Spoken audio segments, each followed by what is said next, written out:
कोई भी मूर्ख नहीं है।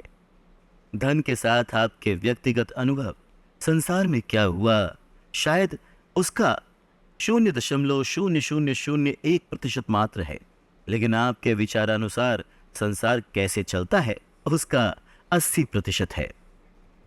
मैं आपको एक समस्या के बारे में बताना चाहूंगा।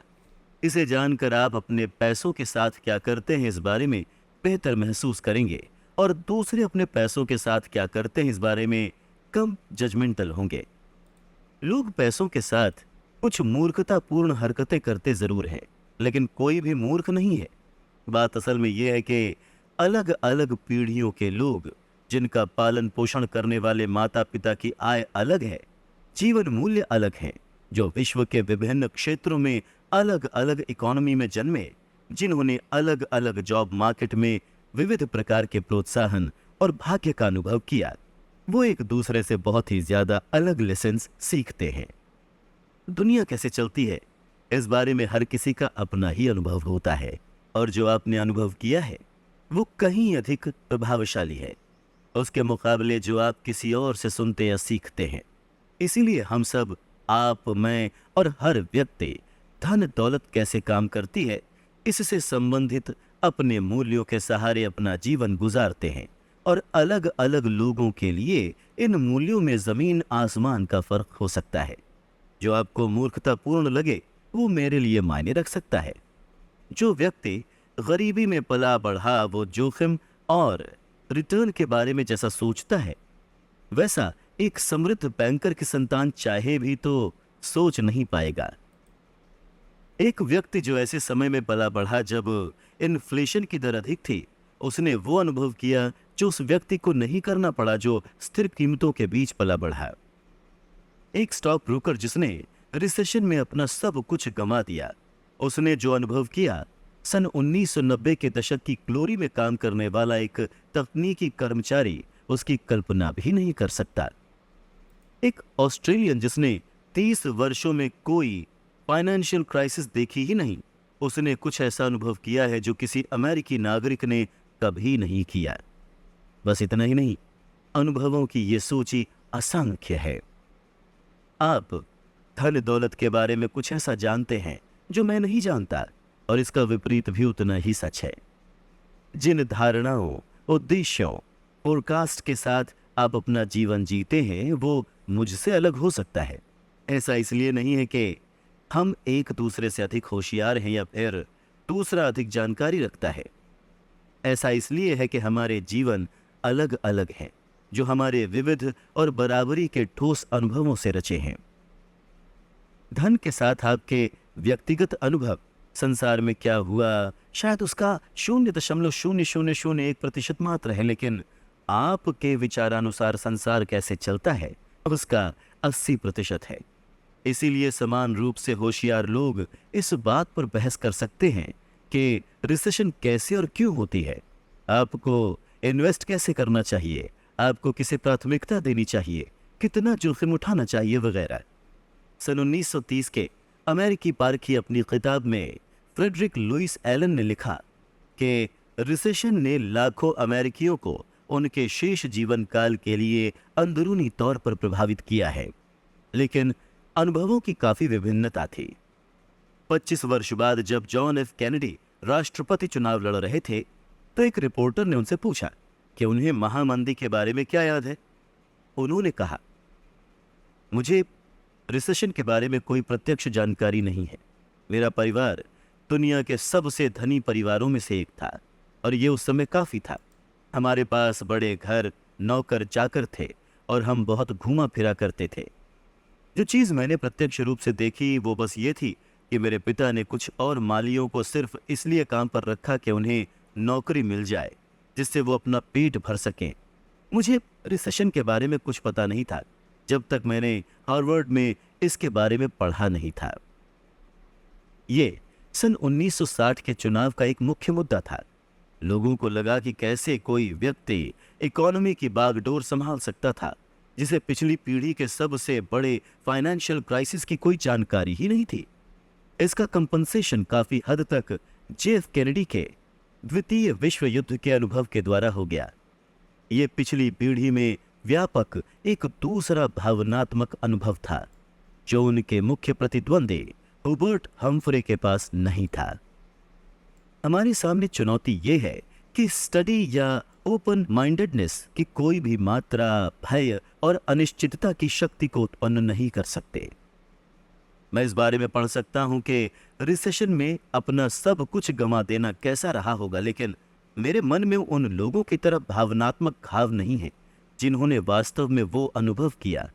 और कोई ऐसा व्यक्ति जिसने ये सब अनुभव किया है वो नहीं समझ सकता कि मेरे जैसा व्यक्ति स्टॉक्स खरीद कर रखने जैसे विषयों में असावधान कैसे हो सकता है।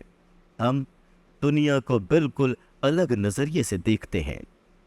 स्प्रेडशीट बड़ी स्टॉक मार्केट गिरावटों की ऐतिहासिक फ्रीक्वेंसी का मॉडल पेश कर सकती है, लेकिन स्प्रेडशीट उस भावना का मॉडल पेश नहीं कर सकती जो आप घर पहुंचकर अपने बच्चों की ओर देखकर सोचते हुए अनुभव करेंगे। क्या आपने ऐसी गलती की है जिससे उनका जीवन प्रभावित हो सकता है? इतिहास पढ़ने से आपको ये जरूर लगता है कि आप कुछ जानते हैं, लेकिन जब तक आपने उसे जिया ना हो और उसके नतीजों को व्यक्तिगत तौर पर महसूस न किया हो, आप उसे इतना नहीं समझ पाएंगे जिससे आपके व्यवहार में बदलाव आ सके। हम सबको लगता है कि हम जानते हैं कि दुनिया कैसे चलती है, लेकिन हम सब ने इसके एक तिनके मात्र का ही अनुभव किया है। जैसा कि निवेशक बैटनिक कहते हैं, कुछ सबक ऐसे होते हैं जिन्हें समझने से पहले हमें उनका अनुभव करना आवश्यक है, और हम सब किसी न किसी तरह इस सच के शिकार हैं। सन 2006 में national bureau of economics research के इकोनॉमिस्ट्स अल्राइक, मेलमेंडियर और स्टीफन नेगल ने सर्वे ऑफ कंज्यूमर फाइनेंसेस के 50 वर्ष के कार्य का अध्ययन किया, जिसमें अमेरिकी लोग अपने पैसे के साथ क्या करते हैं इस विषय पर विस्तृत जानकारी थी। थियरी के अनुसार लोगों को अपने निवेश संबंधी निर्णय अपने लक्ष्यों और उस समय में उपलब्ध फाइनेंशियल ऑप्शंस के अनुसार लेने चाहिए, लेकिन लोग ऐसा करते नहीं। इकोनॉमिस्ट्स ने पाया कि लोगों के जीवन भर के फाइनेंशियल डिसीजंस उनके उन अनुभवों से दृढ़तापूर्वक जुड़े होते हैं जो उन्होंने अपने जीवन काल में शुरुआती दौर में एक्सपीरियंस किए थे। अगर आप ऐसे समय में बड़े हुए जब इन्फ्लेशन की दर अधिक थी, तो आपने आगे जाकर अपना पैसा बॉन्ड में कम निवेश किया, उनके मुकाबले जो कम इन्फ्लेशन के समय में पले बढ़े। अगर आप ऐसे समय में पले बढ़े जब स्टॉक मार्केट मजबूत था, तो आपने आगे जाकर अपना पैसा बॉन्ड में अधिक निवेश किया, उनके मुकाबले जो स्टॉक मार्केट कमजोर होने के समय में पले बढ़े। इकोनॉमिस्ट ने लिखा, हमारी खोज दर्शाती है कि एक इन्वेस्टर की जोखिम उठाने की स्वेच्छा उसके व्यक्तिगत इतिहास पर निर्भर करती है, न तो बुद्धिमत्ता, न शिक्षा और न ही सोफिस्टिकेशन, मात्र संयोग कि आप कब और कहां जन्मे। फाइनेंशियल टाइम्स ने सन 2019 में प्रसिद्ध बॉन्ड मैनेजर बिल ग्रॉस का इंटरव्यू किया। ग्रॉस मानते हैं कि आज वो जहां हैं वहां नहीं होते अगर वो एक दशक पहले या एक दशक बाद जन्मे होते।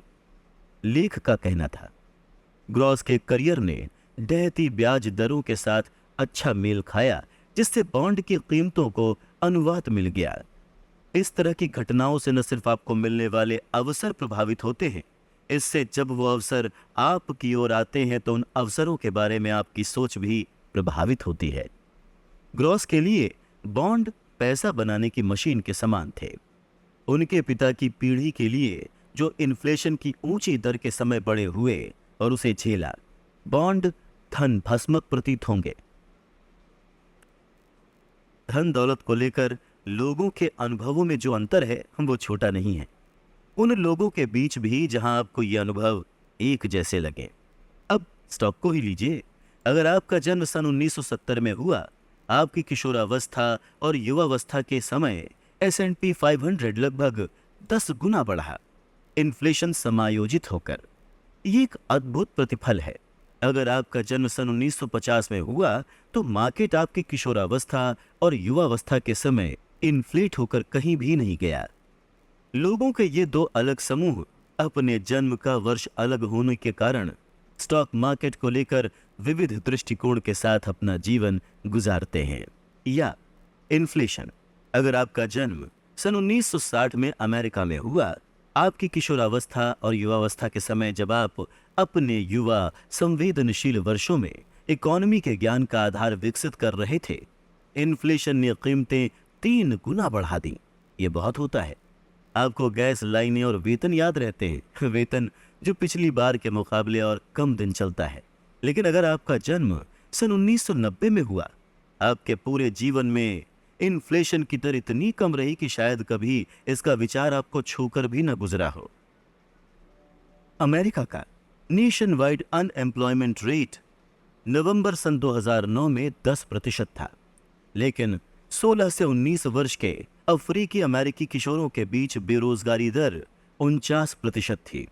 45 वर्ष से अधिक आयु की कॉकेशियन महिलाएं जिनके पास कॉलेज की डिग्री थी, उनके लिए ये दर 4% थी। जर्मनी और जापान में द्वितीय विश्व युद्ध के दौरान स्थानीय स्टॉक मार्केट का पूरी तरह से सफाया हो गया। सारा क्षेत्र बमबारी से नष्ट हो गया था। युद्ध के अंत में जर्मन खेतों में मात्र इतना ही अनाज उत्पन्न हो पा रहा था कि देश के नागरिक प्रतिदिन 1000 कैलोरी का उपभोग कर सकें। अब इसकी तुलना यूएस से करें, जहां स्टॉक मार्केट सन 1941 से सन 1945 के बीच 2 गुना से भी अधिक बढ़ गया और वहां की अर्थव्यवस्था पिछले 2 दशकों में सबसे स्ट्रांग हो गई। इन दोनों समूहों के सदस्यों से कोई ऐसी अपेक्षा नहीं कर सकता कि वो अपना जीवन इन्फ्लेशन के बारे में एक समान दृष्टिकोण के साथ बिताएंगे, या फिर स्टॉक मार्केट या बेरोजगार या आमतौर पर पैसे के बारे में। किसी को भी उनसे फाइनेंशियल जानकारी पर समान रूप से प्रतिक्रिया करने की अपेक्षा नहीं करनी चाहिए। किसी को भी ऐसा नहीं मानना चाहिए कि वो समान प्रेरकों से प्रभावित होते हैं। किसी को भी यह अपेक्षा नहीं करनी चाहिए कि वो एक समान स्रोत से मिलने वाली सलाह पर विश्वास करेंगे। क्या मायने रखता है, क्या बहुमूल्य है, आगे क्या होने वाला है और आगे बढ़ने का सबसे अच्छा रास्ता कौन सा है। किसी को भी ऐसी अपेक्षा नहीं करनी चाहिए कि वो इन सब विषयों पर एक दूसरे से सहमत होंगे। धन दौलत को लेकर उनकी धारणाएं अलग अलग दुनिया में विकसित हुई, और जब ऐसा होता है, धन को लेकर जो धारणा एक समूह को घोर लगे, वो दूसरे के लिए पूरी तरह से मायने रख सकती है। कुछ साल पहले द न्यूयॉर्क टाइम्स ने महाकाय ताइवानी इलेक्ट्रॉनिक्स निर्माता फॉक्सकॉन की कार्य परिस्थितियों पर एक स्टोरी की। परिस्थितियां अक्सर घोर होती हैं। रीडर्स या लिसनर्स उचित रूप से नाराज थे, लेकिन इस कहानी पर एक दिलचस्प प्रतिक्रिया एक चाइनीज कर्मी के भांजे की ओर से आई, जिसने कमेंट सेक्शन में लिखा था, मेरी आंटी ने कई साल वहां काम किया, जिसे अमेरिकी स्वेट शॉप यानी कि शोषण करने वाली दुकान कहा जाता है।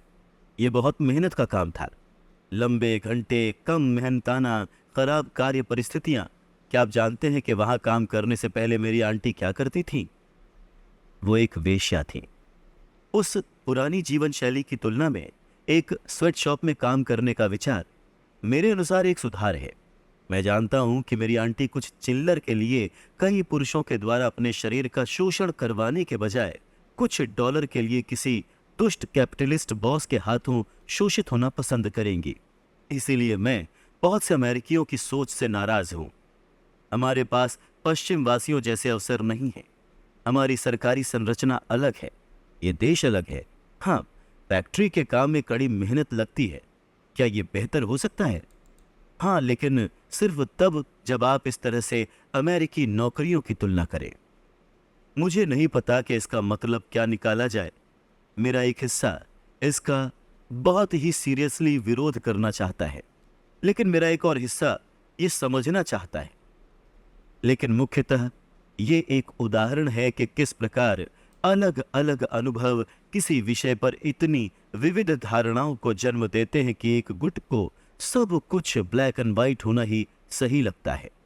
धन दौलत को लेकर जब भी लोग कोई निर्णय लेते हैं, उस क्षण में उपलब्ध जानकारी को अपने अद्वितीय दिमागी मॉडल में डालते हैं, जो उन्हें यह बताता है कि दुनिया कैसे चलती है, और इसके आधार पर उस निर्णय को उचित ठहराते हैं।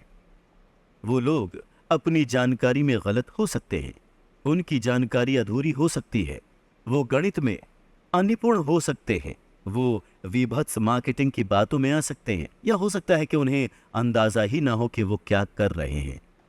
वो अपने काम के नतीजों को गलत तरह से आंक सकते हैं। ओह, क्या ऐसा नहीं हो सकता?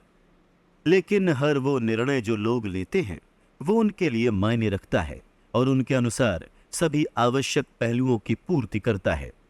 वो खुद को एक ऐसी कहानी सुनाते हैं जिसमें वो क्या कर रहे हैं और क्यों, इसका वर्णन होता है, और ये कहानी उनके खुद के अद्वितीय अनुभव से रचित होती है। एक साधारण सा उदाहरण लीजिए, लॉटरी के टिकट। अमेरिकी लोग फिल्मों, वीडियो गेम, संगीत, खेल कूद प्रतिस्पर्धा, किताबों के कुल खर्च से अधिक पैसा उन पर खर्च करते हैं। और उन्हें कौन खरीदता है? मुख्यतः गरीब लोग। यूएस में लोएस्ट इनकम परिवार प्रति वर्ष औसतन $412 लोटो टिकट पर खर्च करते हैं, जो हाईएस्ट इनकम परिवारों से 4 गुना अधिक है। 40% अमेरिकी आपदा के समय $400 नहीं जुटा पाते, जिसका अर्थ ये है कि वो लोग जो लॉटरी के टिकट के लिए $400 खर्च करते हैं, वो सामान्यतः वही लोग हैं जो कहते हैं कि आपदा के समय में वो $400 का प्रबंध नहीं कर सकते। वो अपने सुरक्षा तंत्र को एक ऐसे संयोग के लिए नष्ट कर रहे हैं जिसके सच होने की संभावना लाखों में बस एक है। ये मुझे मूर्खतापूर्ण लगता है। ये शायद आपको भी मूर्खतापूर्ण लगे, लेकिन मैं लोएस्ट इनकम परिवार में से नहीं हूं, और शायद आप भी नहीं।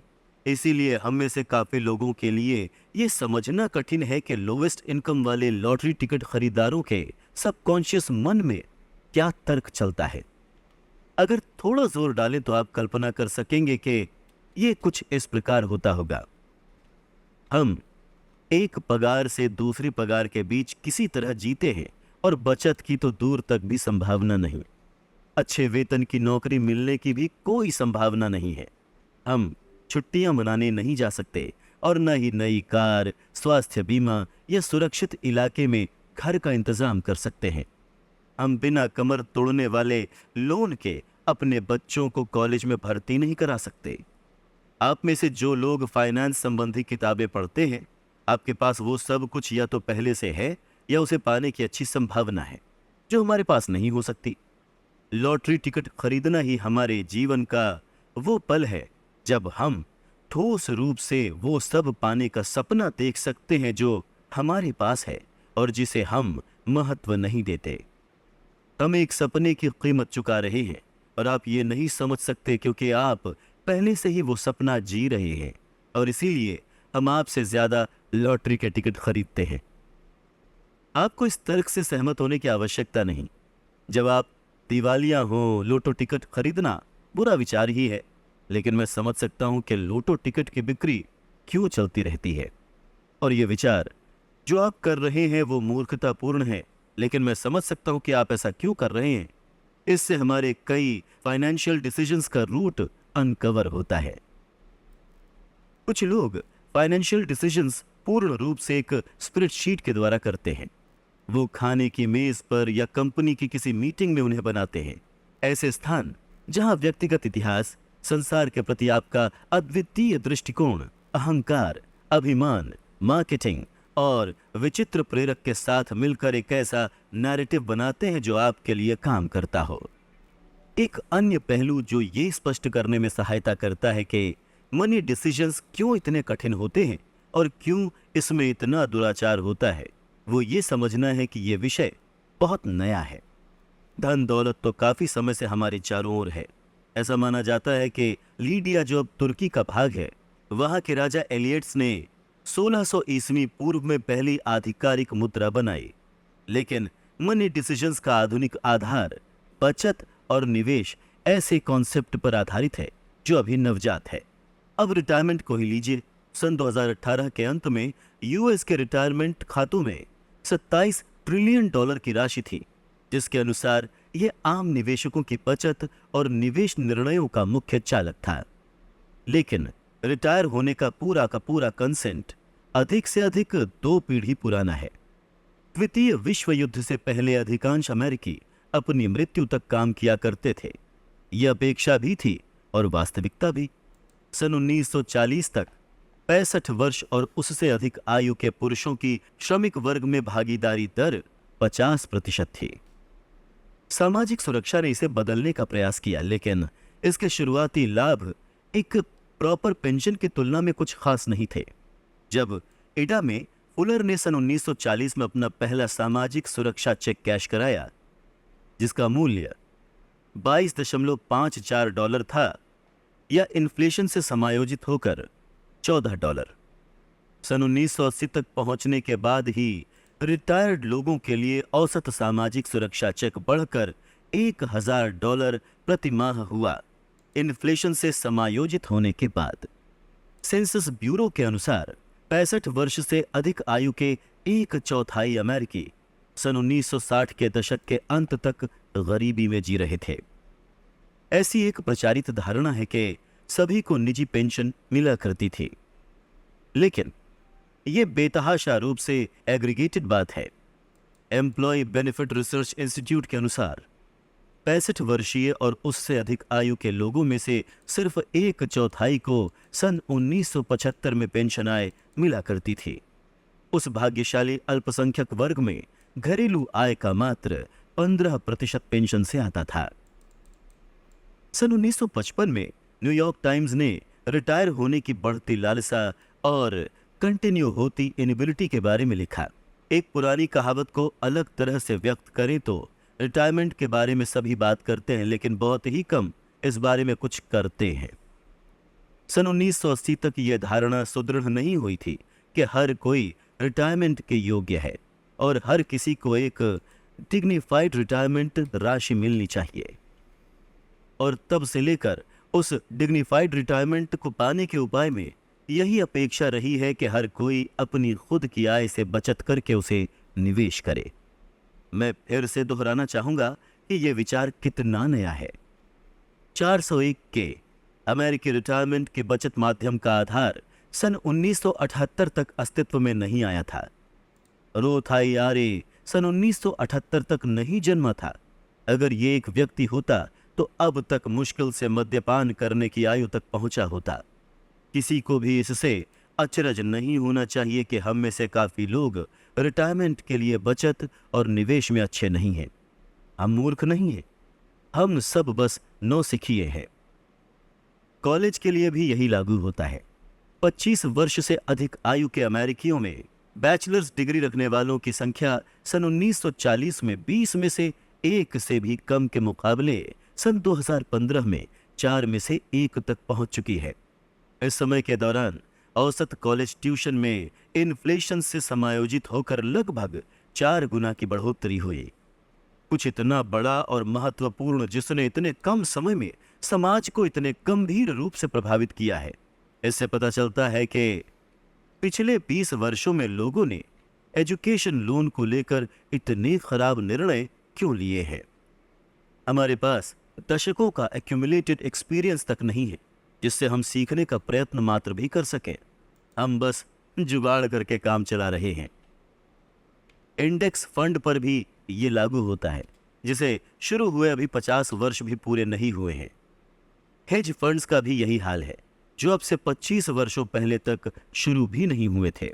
यहाँ तक कि कंज्यूमर डेट का व्यापक प्रयोग जैसे मॉर्गेजेस, क्रेडिट कार्ड और कार लोन द्वितीय विश्व युद्ध के बाद तक भी शुरू नहीं हुए थे, जब तक GI बिल ने लाखों अमेरिकी नागरिकों के लिए कर्ज लेना आसान नहीं किया। कुत्तों को 10,000 वर्ष पहले पालतू बनाया गया था, लेकिन वो अपने प्रचंड पूर्वजों का कुछ बर्ताव अब तक बनाए रखे हैं। और हम, जिन्हें आधुनिक वित्त सिस्टम में मात्र 20 से 50 वर्ष का ही अनुभव है और फिर भी बखूबी अनुकूलित होने की आशा करते हैं, एक ऐसे विषय के लिए जो भावना बनाम तथ्य से इतनी प्रभावित है, ये एक समस्या है। और इससे ये समझने में भी मदद मिलती है कि हम हमेशा धन दौलत के साथ वैसा क्यों नहीं करते जैसा हमें करना चाहिए। हम सब पैसों के साथ कुछ मूर्खतापूर्ण कारनामे करते हैं क्योंकि हम सब इस खेल में बहुत नए हैं। जो आपको मूर्खतापूर्ण लगे वो मेरे लिए मायने रख सकता है, लेकिन मूर्ख कोई भी नहीं है। हम सब अपने अद्वितीय अनुभव के आधार पर निर्णय लेते हैं जो उस क्षण में हमारे लिए मायने रखता है। तो आइए अब मैं आपको बिल गेट्स के अमीर बनने की कहानी सुनाता हूं। भाग्य